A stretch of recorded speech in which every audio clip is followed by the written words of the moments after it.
It's 4 o'clock. The top stories live on 7 News. House fire tragedy, a family killed in an out-of-control blaze. The One Nation plan to thwart ISIS returnees. An NRL star's cousin charged over an alleged kidnapping. The federal Labor MP accused of assaulting the King's representative. Optus faces a whopping fine over its deadly 000 outage. You have to see it to believe it. A car launches straight into the side of a bus. The groundbreaking new medical test that could help solve our biggest killer. And Aussies shine in a stellar final night of swimming at the Commonwealth Games. Live from Sydney, this is 7 News with Hugh Whitfeld. Good afternoon. A 16-year-old boy and his parents have been killed in a house fire in Sydney's southwest. The overnight blaze was so fierce it destroyed the Wiley Park granny flat before fire crews could get to it. Nick Overall is at the scene. Well, incredibly tough conditions for firefighters here in Wiley Park last night. It was a granny flat out the back of a home which caught alight. Crews had to get down a narrow driveway, dodging debris to reach that home.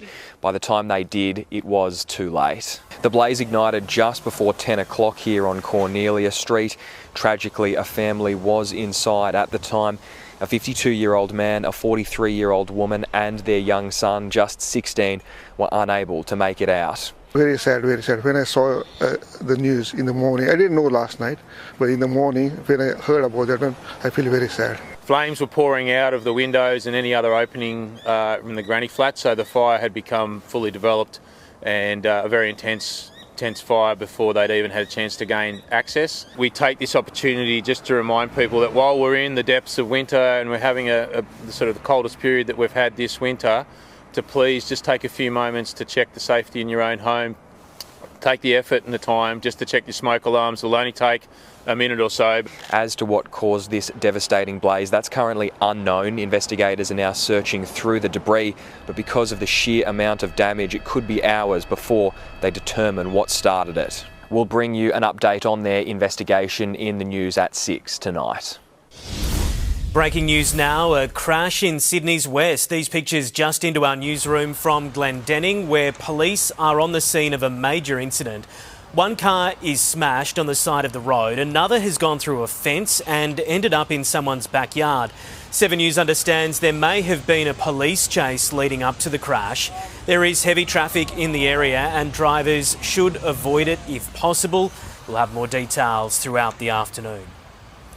One Nation says it will cancel or refuse passports for Australian ISIS fighters under a new bill it will put to Parliament.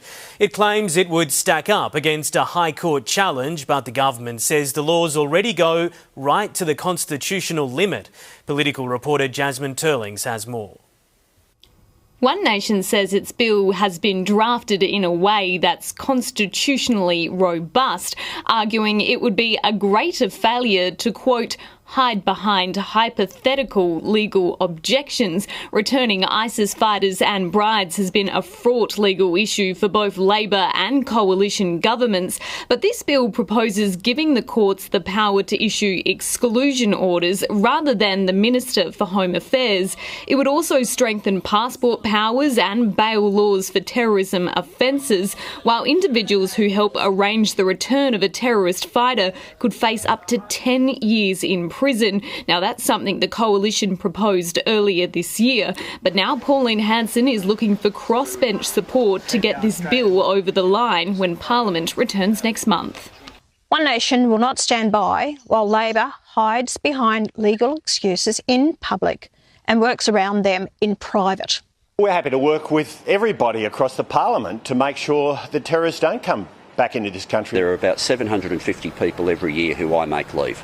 Some of them are murderers, some of them are rapists. People have been involved in horrific crimes, and the countries of their citizenship, I'll tell you, they don't want them back, and I make sure they take them back. Meantime, the E-Safety Commissioner has launched legal action against messaging app Telegram for allegedly failing to remove terrorist and extremist content from its platform. The year-long investigation by the online watchdog found videos depicting the Christchurch and Buffalo attacks, as well as ISIS beheadings.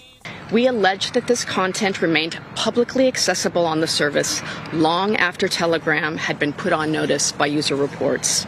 Now, if found in breach of the law, the social media company could face fines of more than $54 million. Optus could be forced to pay $250 million over last year's outage disaster. The communications watchdog is suing the telco, alleging it breached two laws more than 1,000 times when calls failed to reach 000 in September last year. 2 people died when they couldn't contact emergency services for nearly 14 hours.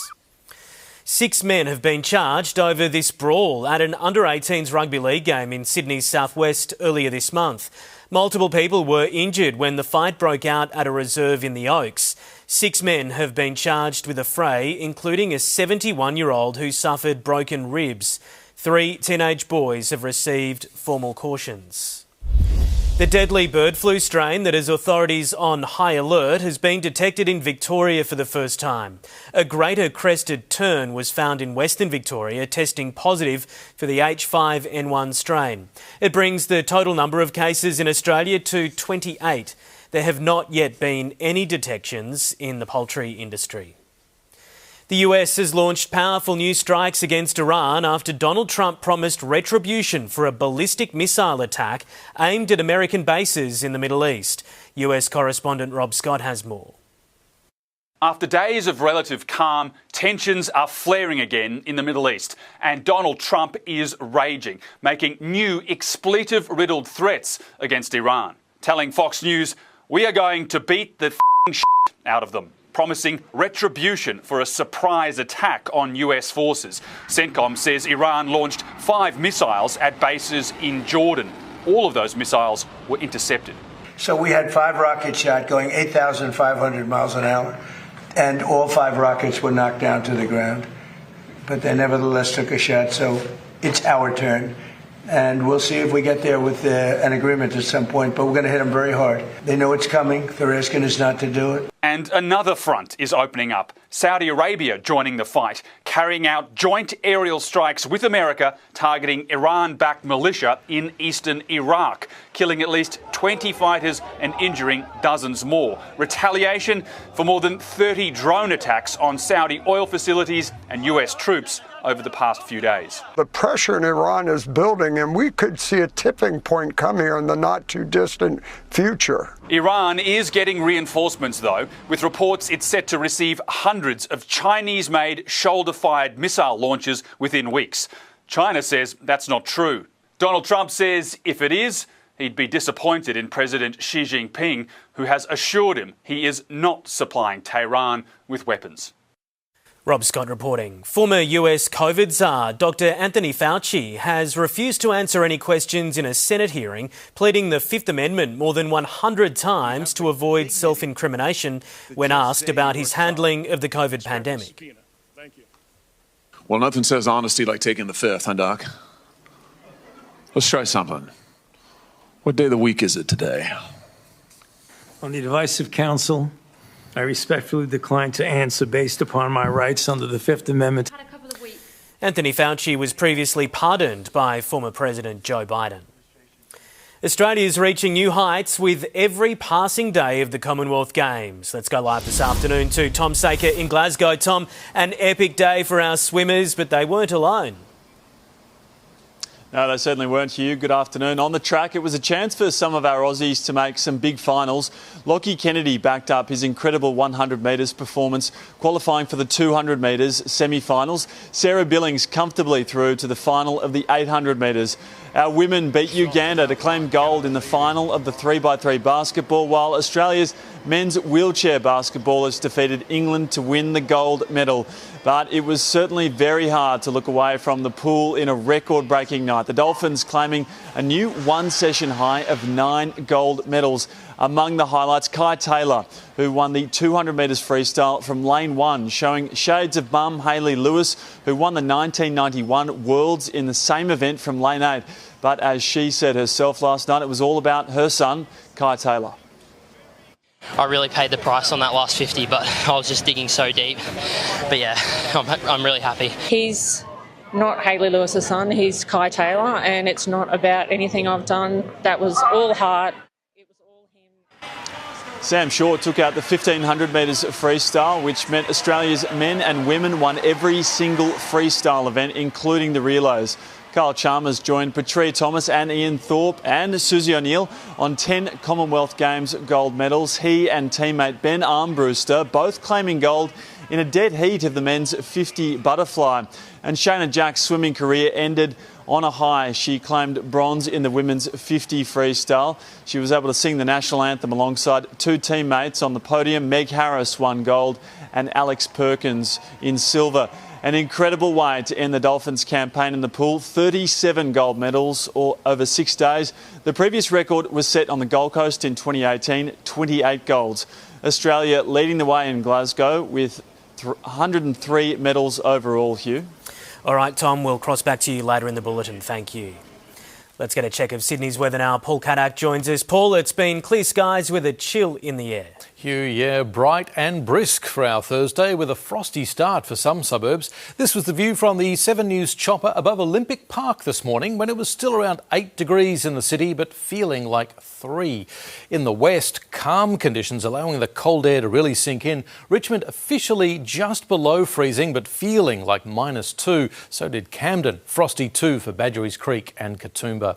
The city getting to 18 degrees around 1:30, though it felt more like 14, reaching 17 in the west. The coldest place in the nation today, Glen Innes, down to -8, with freezing starts too for Tamworth, Dubbo, Goulburn, Canberra and much of the Riverina. Winds easing tonight for Sydney. Another cool morning tomorrow. Hugh, your full Friday forecast is coming up. See you then, Paul. Thank you. Still to come in Sydney's afternoon news here on 7, a terrifying axe attack caught on camera.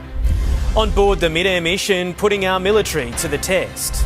Why Northwest commuters will still have to walk to the metro despite a new parking plan. Dramatic rescue after dozens of tourists are stranded in a snowstorm. Later, the moment a car launches into the air, becoming wedged in a bus. And the groundbreaking new test that could revolutionise Alzheimer's care. Chilling CCTV has captured the moment a group of men attempted to break into a home in the state's south. One walked up to the door appearing to knock with his foot before another used an axe to remove an object from the side of the Albury home. Two of the men repeatedly tried to kick in the door but eventually gave up. The incident was not reported to police. Excavators have rolled in as the teardown begins at a controversial public housing block in Waterloo that's been at the centre of several protests. Activists were hoping to save the site, but it will now make way for 3,300 new homes, a mix of private, social and affordable housing. A plan to ease parking pressure for Northwest Sydney rail commuters is likely to fall short. A $160 million upgrade to the Tallawong Metro Station car park will bring the number of spaces to 2,100. But council figures suggest 2,400 people use the station daily, leaving 300 commuters still without a spot.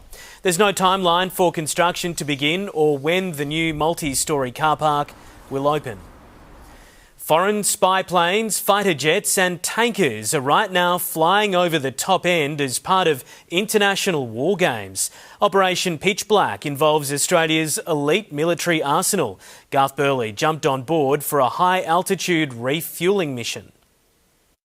Good afternoon. We're on a KC-30 RAAF plane for a refueling exercise as part of Exercise Pitch Black. And one of the key officers here is Flying Officer Connor Thomas. Tell us, what do you do as your role in this exercise? Okay, so I'm an air refueling officer. So my job today and on this exercise is to manage the refueling systems on the aircraft. So we've got a hose on each wing and a boom that's deployed from the back of the aircraft. So essentially, you have a big boom arm of fuel and you fill up fighter jets, is that right? Yeah, that's right. So we can do fighter jets and we can also do other heavy aircraft and we can also receive fuel from other KC-30s or refueling aircraft. You must have to be centimetre perfect. Absolutely, yeah. So it does require a lot of precision, especially for boom refueling, and a lot of precision for the receiver pilots when we're doing hose refueling as well. How long does it actually take to refuel some of these planes?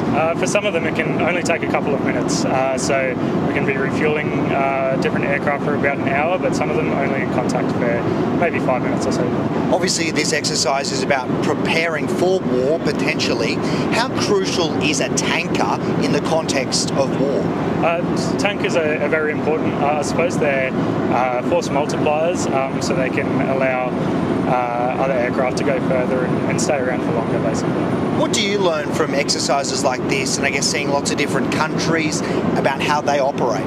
Yeah, that's exactly it. It's really just seeing how they operate, getting used to operating with each other and planning with each other, basically. There'll be many more refuelling exercises over the next week and a half as Exercise Pitch Black continues all across Australia. More than 100 tourists had to be pulled from their cars after a snowstorm trapped them in Argentina's Andes region. Heavy machinery was used to clear the road and extract stranded vehicles before moving them to safety. 2 people were hospitalised with hypothermia. One of the most active volcanoes in the world has erupted again. Hawaii's Kilauea has seen its 52nd episode since December 2024. This latest eruption shooting lava more than 150 metres into the air for more than 7 hours. Still ahead on 7's afternoon news, a federal Labor MP arrested and charged with assault. Why Prince Harry could be forced to pay up tens of millions of dollars. In sport with Tom Sacre, the Panthers hit Mudgee, hoping to avoid another country heartbreaker. And the Demon wins in Washington to set up a showdown with a fellow Aussie, a son of a gun. That's next. On 7 News at 6, 1 in 44 children has autism. Many go undetected for years. Now a breakthrough app in Australia can screen for it in minutes. The exclusive report on 7 News at 6. Hello, in 7 News at 6, a family killed in a southwest fire tragedy, the warning for others. One Nation's plans to stop terrorists returning to Australia. The stroke of luck that saved lives in a flying car crash, how a blood test could stop Alzheimer's in its tracks, and details on a big concert to farewell the old Leichhardt Oval. 7 News at 6. On the afternoon news, sport now with Tom Sacre in Glasgow. And Tom, the NRL ladder leaders have gone back to the bush. Yeah, they have, Hugh. The Panthers have hit Mudgee, reconnecting with their fans in regional New South Wales, hoping it's just the boost they need to get their season back on track. After 3 recent losses and a shaky win over the Eels, the Panthers returned to the scene of last year's Golden Point heartbreaker against the Raiders. Well, obviously, not the result that we wanted. It was kind of a cool game to be a part of. Obviously not, like I said, didn't get the 2 points, but, being able to run out to the Mudgee field was it was cool. The Raiders aren't giving up hope of finals as they chase a 5th straight win. If Cameron Munster leaves the Melbourne Storm, he goes with the coach's blessing. Munster's revealed he almost flew to PNG last week but decided it wasn't the right time with the Storm struggling for form. He's indicated he'd stay in Melbourne if Craig Bellamy does the same. I'd love to sort of go right through my coaching career with him sort of at about the same time. He'll make the right decision for what's right for his family, and he's got the right to do that. An emotional Corey Jensen has announced his immediate retirement. The Broncos' premiership winning prop forced to call time after discovering clots in his lungs. The Giants are set to welcome back a trio of reinforcements with their AFL season on the line. Kieran Briggs, Jake Riccardi and Ollie Hannaford are all set to be available to face the Power at the Adelaide Oval on Saturday night. Skipper Toby Green could return from a quad strain as early as next week. Yeah, he ran today without pain, which is great. It's looking okay in that space. So we'll sort of assess him this time next week. The Giants are 12th on the ladder, 1 win outside a wildcard spot. Sydney FC pushed Premier League giants Tottenham all the way in a pre-season friendly with plenty of fight at Allianz Stadium. Spurs struck first with a stellar free kick. A short run up and a brilliant strike. Mattis Tell with a The Sky Blues drew level in the second half, the game finishing 1-1 after 90 minutes. Tottenham went on to win 4-2 in a penalty shootout. Spurs finished their Australian tour against London rivals Chelsea at Accor Stadium on Saturday night. Alex Diminor has set up a dream Aussie showdown with rising star Cruz Hewitt in the second round of the Washington Open. Diminor defying his 1-12 head-to-head record against Stefanos Tsitsipas with a 3-set victory. He'll now face Leighton Hewitt's 17-year-old son. I've seen him grow up. It's been an amazing journey to see him, when the racket was bigger than he was. So happy that, he's been able to be around his son doing so well. So, it's an amazing moment. It's going to be a fun match. And Diminor will face Hewitt tomorrow morning. It's not just the pool where we're dominating in Glasgow. Eileen Sikamatana with an all-time show of strength, claiming gold in the women's weightlifting. The Fijian-born Aussie with a 108-kilogram snatch and a 140-kilogram clean and jerk. She has it all. Games record. Australia walked away with another medal in the weightlifting, with Oliver Saxton coming third in the men's 94 kilos. Plenty more happening at the track here today, including Peter Bowl in the semis of the 800s. Jess Hull also racing the 5K, Hugh. Plenty of action. We'll be watching. Tom, thank you. The top stories are next on Sydney's afternoon news here on 7, including the latest on that police chase crash at Glendenning. Plus, the cousin of a star NRL player accused of kidnapping 2 men. A teenage hitman found guilty of plotting a chilling murder. And the secret behind why our Aussie athletes are having such a gold-class run on the track and field. Live from Sydney, this is 7 News with Hugh Whitfeld. Welcome back. These are our top stories on 7. A ferocious house fire has claimed the lives of a teenage boy and his parents at Wiley Park. A police chase has come to a crashing end at Glendenning, the latest in just a moment.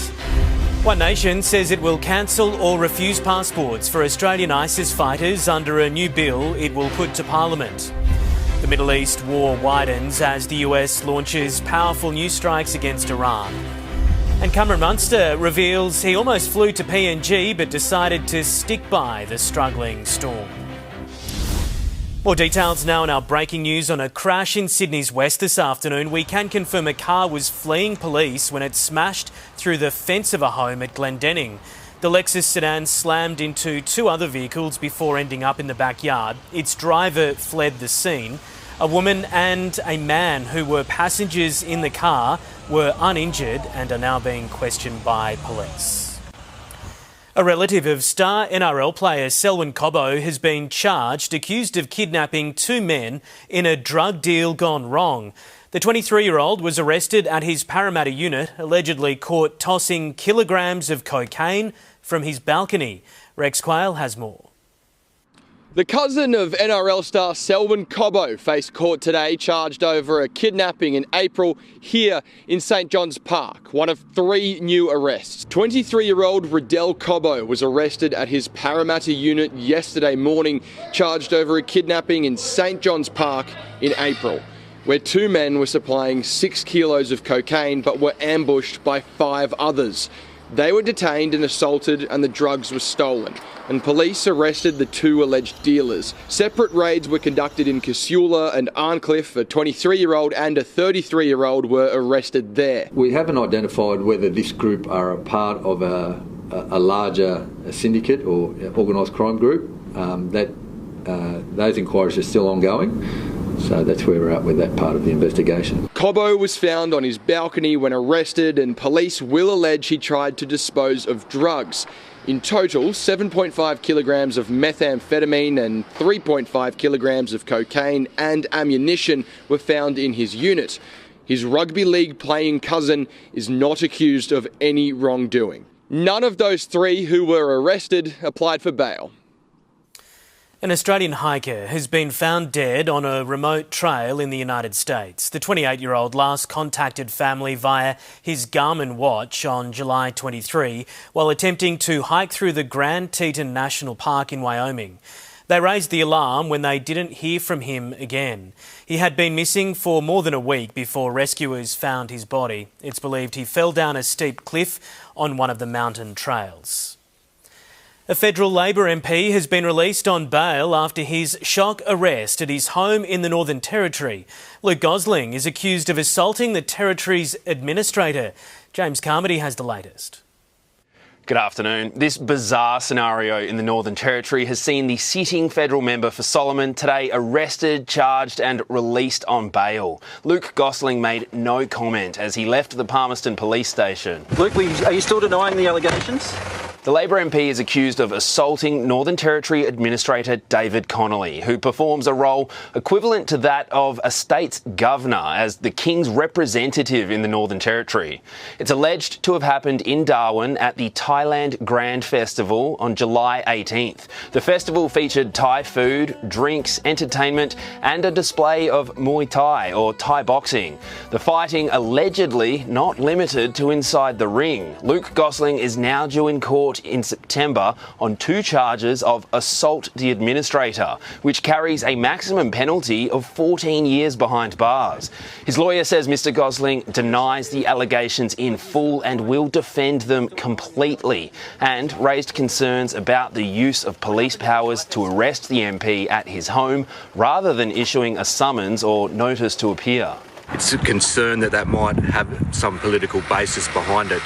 Members of the opposition have called on Luke Gosling, who is Special Envoy for Defence, to step down. The Prime Minister's office says there's a legal process underway and it would be inappropriate to comment further. We'll have the latest in 7 News at 6. James Carmody reporting. Home loan applications have fallen by around 15% in the last 3 months, according to NAB. Loan Market says cash rate hikes have significantly impacted their first home buyers' borrowing capacity, and there was an immediate drop in investor applications after the May budget as they reassess their strategies. A Norwegian teenager has been found guilty over a chilling murder plot allegedly orchestrated by an Iran-backed gang. Prosecutors say the 19-year-old travelled to the UK to carry out an assassination after being promised tens of thousands of dollars. A sinister joke from a would-be killer. 18-year-old Johannes Natland pretends to shoot the counter-terror police arresting him, foiling an assassination plot hatched by the Iranian-backed Foxtrot gang. The cell, known for targeting Jews and Israelis across Europe, convinced the Norwegian teenager to travel to the UK on an expired passport. Promised the equivalent of $41,000, he followed directions to a buried stash of guns, bullets and cash. Charting his search on Snapchat, he soon returned with his haul, buying gloves and a stay at a Huddersfield hotel room in cash. Later, recording himself loading 2 pistols prosecutors say he would have used in a hit on behalf of the Iranian regime. Natland bragged to his girlfriend, saying he was finally able to kill. He said it would be perfect, he'd be paid, and then life would become wonderful. He was already planning a celebration. But police spoiled the party, a jury unanimously finding him guilty of conspiracy to commit murder. In London, Ben Downey, 7 News.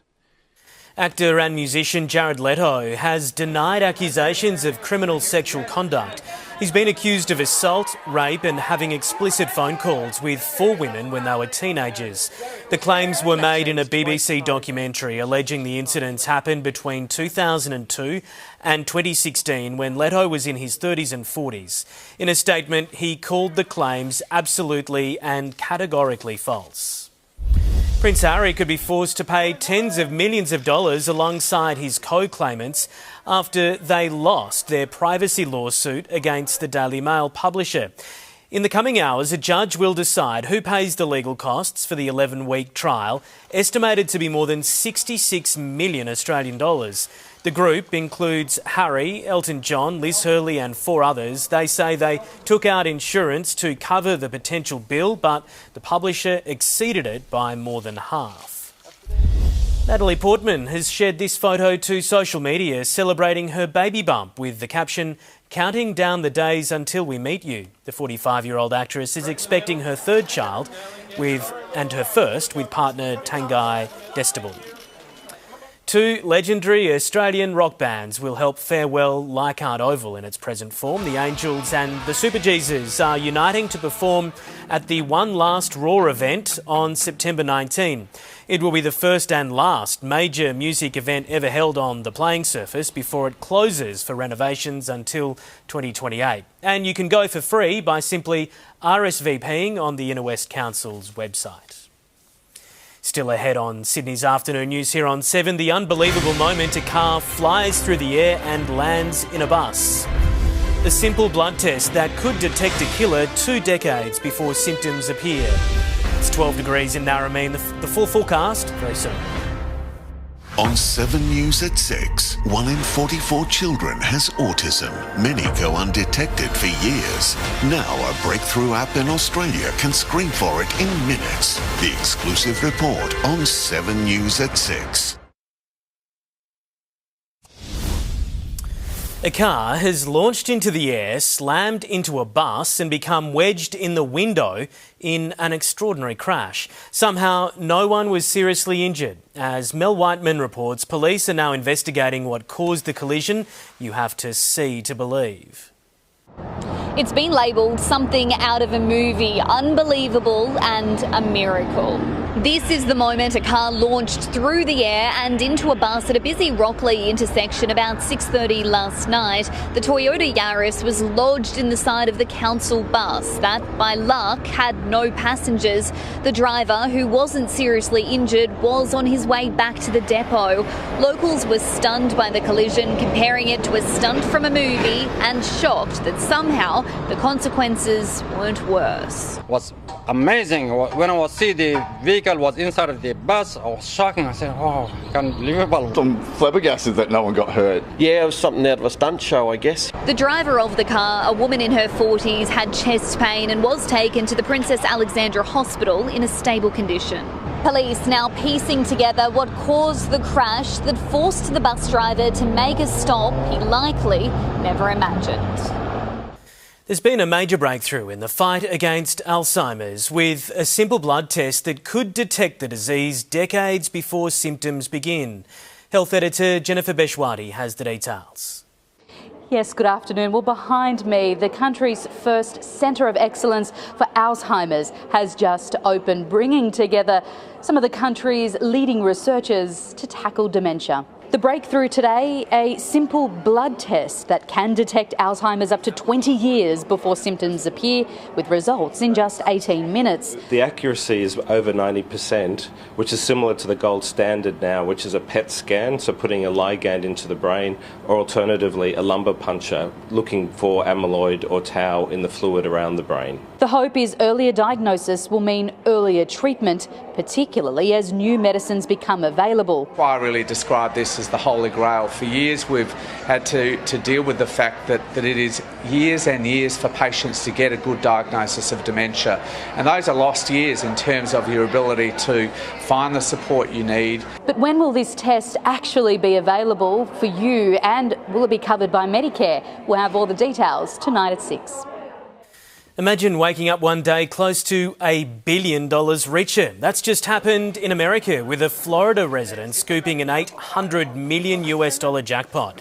Their single ticket had all 6 winning numbers. In Aussie dollars, it's more than $1 billion, but there is a catch. In the US, lottery winnings count as taxable income, so they might only take home around half of that. The chances of winning a Mega Millions jackpot, 1 in 290 million.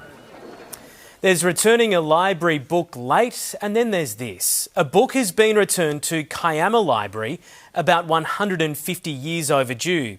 The Antiquities of Athens was found inside an old tea chest uncovered behind a brick fireplace during renovations at a family home. The library calculated that at 3 pence per week, the book will have racked up $28,000 in overdue payments. Thankfully, they've waived the late fee. Time for a look at today's finance news. And the share market slumped today. The ASX 200 is down about 76 points. 10 of the 11 sectors closed lower this afternoon. Materials seeing the biggest drop. Retailers also dragged, while the major banks were a bit of a mixed bag. The Aussie dollar is buying around 69 US cents.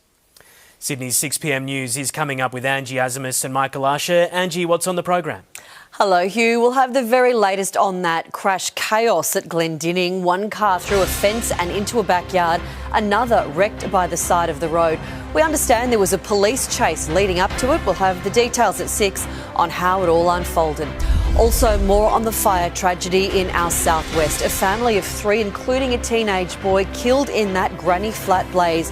There's an urgent warning from firefighters tonight that could save others.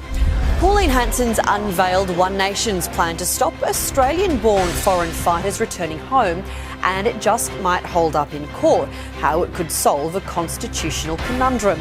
A 7-year-old Sydney songbird is going global with a very catchy hit about an Australian native. We catch up with the budding young star and what he's planning next. And what a finish to our Commonwealth Games swimming campaign. A new Aussie star, and King Kyle seals his place among our greats. All that action and more tonight, Hugh. See you at 6. Thank you, Angie. Well, the Glasgow Commonwealth Games have put a spotlight on a new generation of Aussie track and field athletes. Before these games, we hadn't won a medal in the 100 metres since 1962. Tom Sacre spoke to team bosses to find out why we've been so successful this year. Well, after such unprecedented success on the track and field in the first few days of competition, we began to wonder how the athletics team in Australia became such a global powerhouse. We came to AusHQ in Glasgow to find out. Where does the grit come from across the board in this athletics team? I think one major part of being an athlete, especially an individual athlete, is understanding the way that you adapt. Like, a lot of us have to travel to Europe and all over the world and have to make sacrifices, but also have to learn that in your environment it's a lot of a sink or swim kind of journey, but not all journeys look the same. And I think we're seeing more and more athletes find what's unique to them, find their strength, and then be able to really run with it. We thought last night was going to be a fantastic night for us, or could be. It turned out better than perhaps we had expected. You don't expect 985, 1099, perhaps the medals, but perhaps not the performance level, which was just world class. It was absolutely amazing. Look, I think we can't discount the COVID impact on our sport was brilliant. And I'm talking both in the stadium and outside the stadium. And within the stadium, what it almost forced our athletes to do was stay home and get a very, very good training block in, and then that actually resulted in fantastic outcomes at the Tokyo Olympic Games. And so that was really part of what started the rise. And then I would say we had this wonderful group of world junior athletes. Not many people know that are out in sort of not involved in the athletic circles, but we were second on the medal tally at the last World Junior Championships. And actually, Tori Lewis was one of those medalists. We've got a number of the events still to come. We've had the success in the 10,000, we've had success in the 100. Many of those athletes have got a 200, they've got a 5,000, we've got the relays to come. We've got pole vault, hasn't started yet. We've done very well in that. We've got the race walks. And the milers. And the mile. Let's not forget the milers. is yet to come. And I think we've, through all of those events, we've got a real opportunity. And there's still so much more to come in Scotland. The results, Team Australia says, will set them in motion for LA and Brisbane 2032. Tom Sacre in Glasgow. Next in 7's afternoon news, our hotshot of the day. An uncanny connection wins People's Choice at the Archibald Prize. And Paul is here with the latest forecast across Sydney and around the country.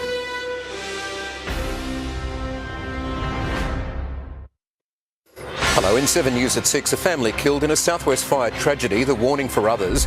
One Nation's plans to stop terrorists returning to Australia. The stroke of luck that saved lives in a flying car crash, how a blood test could stop Alzheimer's in its tracks, and details on a big concert to farewell the old Leichhardt Oval. 7 News at 6. Right now, here's Paul with Sydney's weather. Thanks, Hugh. Southerly winds bringing some extra chill to our Thursday afternoon after the city reached its top of 18 degrees around 1:30. Is currently feeling like 9 degrees outside. On the big picture, this strong high is keeping up that cooler west-southwesterly airflow for us, along with mostly settled conditions, while it's also delivering gusty showers to Victoria and Tasmania. Tomorrow, the high shifting east, bringing some isolated showers to the northern coast, but keeping it mostly sunny for most of New South Wales and setting up another cold morning.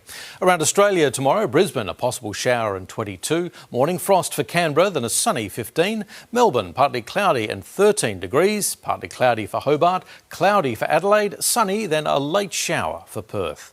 Mostly clear skies with winds easing for Sydney tonight. The city again down to 8 degrees before a mostly sunny Friday. Southerly winds picking up around lunchtime, heading for a top of 18 degrees. The west likely to see some morning frost with a low of 3 degrees before a sunny day, light winds and a top of 18. On Saturday, August brings the chance of a shower or two nearer the coast, staying partly cloudy in the west, again heading for highs of 18. Sunday, some cloud about, but most likely staying dry and warmer up to 21 degrees. Monday getting to 23 degrees with just the slight chance of a shower, with Tuesday bringing us cooler weather with some more sunshine. Hugh, I'll have the latest local forecast coming up at 6 o'clock. See you then, Paul. Thank you. Now, a portrait of a prominent Jewish leader well known across Sydney has won the People's Choice Award at the annual Archibald Prize. Artist Michael Zavros says he was motivated by a striking resemblance between himself and Alex Rivchin after the Bondi Beach massacre. You know, a serendipitous connection between us looking alike led me to watch and to listen to this man. Zavros takes home a $5,000 prize. And that's our 4 p.m. news for this Thursday. Your next bulletin is 7 News at 6. I'm Hugh Whitfeld. Stay with 7 now for the Chase Australia. Thanks for joining us.